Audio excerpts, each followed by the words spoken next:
ముందుగా రక్షింపబడ్డారు. ఆ తర్వాత ఈ కృపాకాలంలో మేము కూడా రక్షింపబడ్డాం. తర్వాత కాలంలో మిమ్మల్ని కూడా రక్షించాలని దేవుడు మమ్మల్ని మీ దగ్గర పంపించాడు. ఈ లోకంలో ఎవరు గొప్ప?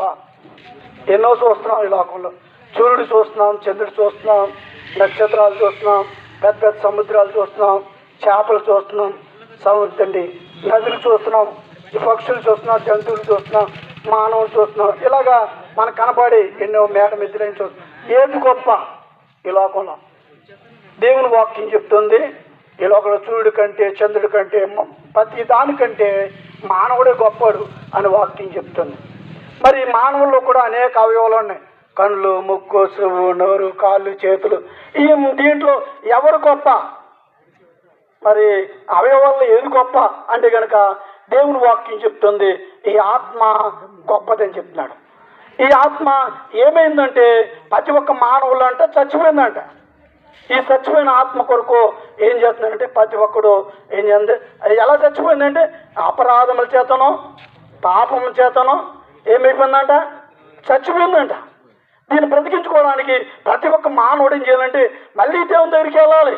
ఇంకా నేను చచ్చిపోయిన ఆత్మను బ్రతికించుకొని ఎలాగ వెళ్ళాలి అంటే కనుక ఏదో దాన ధర్మాలు చేసో, ఏదో పుణ్యనదుల్లో మునుగో, లేకపోతే కాళ్ళు చెప్పులు వేసుకునో, ఏదో రకరకాల బట్టలు వేసుకునో, లేకపోతే అంటే గొర్రెలు, మేకలు, కోళ్ళు ఏదో అర్పించో, పాప క్షమాపణకి ఏదో ఇస్తే మనము మోక్షానికి వెళ్తామనే తపన ప్రతి ఒక్క మానవులో ఉంది. కానీ మోక్షానికి వెళ్తామంటే ఏమాత్రం వెళ్దు. ఎందుకంటే దేవుని వాక్యం చెప్తుంది ఇలాంటి ఎన్ని చేసినా, పుణ్యనదుల్లో మునిగిన తండ్రి ఎన్ని దానధర్మాలు చేసినా, రకరకాల బట్టలు వేసినా, ఇదిగో తలంపులు మారకపోతే తలనీళ్ళు ఇచ్చినా ప్రయోజనం లేదు. అంటే బ్రతుకు మారకుండా బట్టలు వేసినా ఏం ప్రయోజనం లేదు. ఎందుకంటే మనం బ్రతుకులు మార్చేది దేవుడు. కాబట్టి మనమందరం కూడా బ్రతకాలంటే కనుక కంపల్సరీ అండి బుద్ధి లేని, జ్ఞానం లేని, తెలివితేటలు లేని మరి ఆయా గొర్రెలు, మేకలు ఎన్నో తినేసి ఆరగించాం కోసుకుని. కానీ మన బుద్ధి జ్ఞానం ఉంది, మన పాపాలు అవి బుద్ధి లేనివి తీసివేయాలి. కాబట్టి పాపం అనేది ఎలుబడి చేస్తుంది ప్రతి ఒక్క మానవుల్లో ఈ తండ్రి. కాబట్టి ఈ పాపము పోవాలంటే కనుక కంపల్సరీ వాక్యం చెప్తుంది అయ్యా దేవుడే మరి రక్తం చిందించాలి. దేవుళ్ళో ఏమన్నా మానవ స్వభావం ఉందంటే లేదు. దేవుడు ఆత్మ ఉన్నాడు, ఆకాశం ముందు ఉన్నాడు. ఆ ఆకాశం ఉన్న దేవుడు మానవ రూపంలో ఈ భూమి మీదకి వచ్చి ఓ మాదిరికరమైన జీవితాన్ని విడిచిపెట్టి ఏం చేశాడంటే నీ కొరకు నా కొరకు రావాల్సిన శిక్షను బట్టి తలలో తలంపులు బట్టి ముళ్ళు కిరీటం పెట్టబడ్డాడు, చేతుల్లో పడి మేకులు కొట్టబడి, కాళ్ళు చెడ్డ నడుపులు నడుస్తాం కాబట్టి కాళ్ళు మేకులు కొట్టబడ్డాయి. నేను హృదయం అన్నిటికంటే మోసకరమైంది, హృదయంలో కూడా పక్క బల్లి పొడి చేయింది. మరి శరీర కోరికలు నెరవేర్చుకోండి, ఈ శరీరం అంతా కోడా దెబ్బలు కొట్టబడ్డాయి. చూడండి నీకు నాకు రావాల్సిన శిక్షణంతను ఆయన స్వయంగా ఈ భూమి మీదకి వచ్చి మానవ రూపంలో వచ్చి, దేవుడు మానవ రూపంలో పుట్టడం చాలా గ్రేట్ అండి. నిజంగా దేవుడే స్వయంగా వచ్చి మానవులు పుట్టి నీవు నేను కూడా ఏ కష్టాలు ఉన్నాయో, ఏ బాధలు ఉన్నాయో, ఏ రోగాలు ఉన్నాయో, సమస్యలు ఉన్నాయో, ఏ మానసిక ఒత్తిడి అయిపోతున్నావో అన్నీ భరించాడండి ఆయన. మనకు రోగం చాలు, నాకు రోగం వచ్చిందండి, సమస్య వచ్చింది, అన్నీ భరించాడు. అందుకనే దేవుని వాక్యం చెప్తుంది ఆ సృష్టికర్త అయిన దేవుడు నేను పిలుస్తున్నాడు. ఆయన ఏ పాపం లేనివాడు, ఇక ప్రపంచానికి నేను ఏ పాపమో లేనివాడిని ఆయన సవాలు ఇస్తున్నాడండి. ఎవరైనా ఉంటే చెప్పండి నిజంగా అలాంటి దేవుడు. కాబట్టి దేవుని వాక్యం చెప్తుంది మనమందరం కూడా ఏ పాటు వాళ్ళమండి. కరోనా కాలంలో బోలు మంది వెళ్ళిపోయారు. అయ్యే బుడగలాంటి జీవితం ఎప్పుడు అదేంటి బుడగ ఆవిరైపోతుంది, ఎప్పుడు పగిలిపోతుందో తెలియదు. మరి కొండలాంటి జీవితం ఎప్పుడు పగిలిపోతుందో తెలియదు. ఆయా పువ్వు లాంటి జీవితం ఉదయానికి సించి సాయంకాలంకే వాడిపోతుంది. అన్నింటిలో గ్యారెంటీ ఉన్నాయి, మనకి గ్యారెంటీ లేదు. ఇలా వెళ్తే అని అంటే అయిపోయింది, మళ్ళీ సాయంకాలం తీసేస్తారు మన గ్రామం నుండి.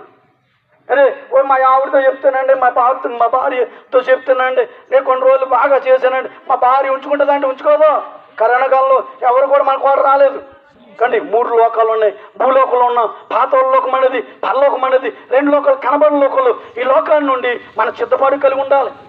ఎవరైతే దేవుని వాక్యము, దేవుని మాట విని ఆ వాక్యానుసరంగా మన జీవితాలు కట్టుకుంటామో, మన పాపం తీసివేసే సృష్టికర్త అయిన దేవుని నమ్ముతారో ఈ లోకంలో చూడండి జంతువులను, పక్షులను, ఇవి పాకుతున్న పురుగులను, ఈ సమస్తం అన్నింటిని కూడా మనుషులే దేవుడిగా పెట్టుకుని ఆరాధిస్తున్న ఈ దేశం. కానీ దేవుని వాక్యం చెప్తుంది సృష్టికర్తను మరిచి సృష్టిని ఆరాధిస్తున్నామో. ఎప్పుడైనా నిజమైన దేవుడు ఎవరు, అయ్యా సృష్టికర్త ఎవరు అని మీరు అడగండి. మీ ఉన్న చోటే దేవుడు మీకు మాతో మాట్లాడుతున్న దేవుడు మీతో కూడా మాట్లాడతాడు. క్షేమగల దేవుడు అండి. అటువంటి దేవుణ్ణి మీరు కూడా కలిగి ఉండాలని మేము కూడా ఒక నిరీక్షణ, నమ్మకం, ఇక్కడ కన్ను మూస్తే పరలోకంలో కన్ను తెరుస్తానని ఒక నమ్మకం నాకు వచ్చింది. ఈరోజు మీరు కూడా నేను కూడా ఆ మోక్షంలో ఉండాలి, ఆ పరలోకంలో ఉండాలి, నిత్యం ఆనంద రాజ్యమును అనుభవించాలి. ఈ లోకంలో కొద్దిపాటి జీవితాన్ని ఎంతమంది మన కళ్ళ ముందు ధనవంతులు, బలవంతులు, కోటేశ్వర్లు వెళ్ళిపోయారండి అండి. ఏదో రూపాయలు వెళ్ళిపోతాం. కాబట్టి ఈ కొద్దిపాటి జీవితాన్ని సజీవ యాగంగా దేవుని సమర్పించుకోండి. దేవుని రాజ్యానికి వారసులు అవ్వండి.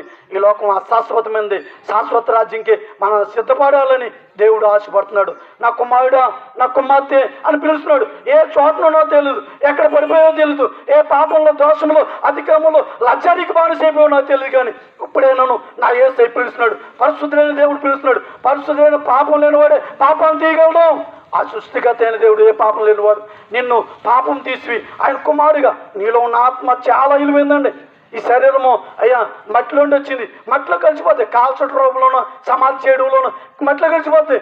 ఇది మరి ఊపిరి ఉంది, గాలి పీల్చుకున్నప్పుడు అంటే ఏసు ఏసు ఏసు అంటావు నీకు తెలియకుండానే. అంటే మీరు ఆలోచించి ఈ మైకెట్టుకున్నప్పుడు పీల్చుకున్నప్పుడేమే ఏ వెళ్తుంది, వదిలేటప్పుడు సూ వస్తుంది. ఏసు ఏసు అంటావు నువ్వు తెలియకుండానే. సృష్టికతని స్మరణ చేసుకుంటాం. కానీ ఈ ఆత్మ చాలా విలువైంది అండి. ఇది ఈ శ్వాస గాల్లో కలిసిపోతుంది. కానీ ఈ ఆత్మ ఉంది, దేవుని దగ్గర నుండి వచ్చింది, దేవుని దగ్గరికి వెళ్ళిపోతుంది. మరి అక్కడికి వెళ్ళిన తర్వాత తీర్పు ఉంటుంది. క్రీస్తు న్యాయపీఠం మీదట మనం నిలబడాలి. నువ్వే చేసావో నాకు తెలియదు, కానీ అది నాన్న అయ్యో నాకు ఎవరు చెప్పలేదంటే కుదరదు.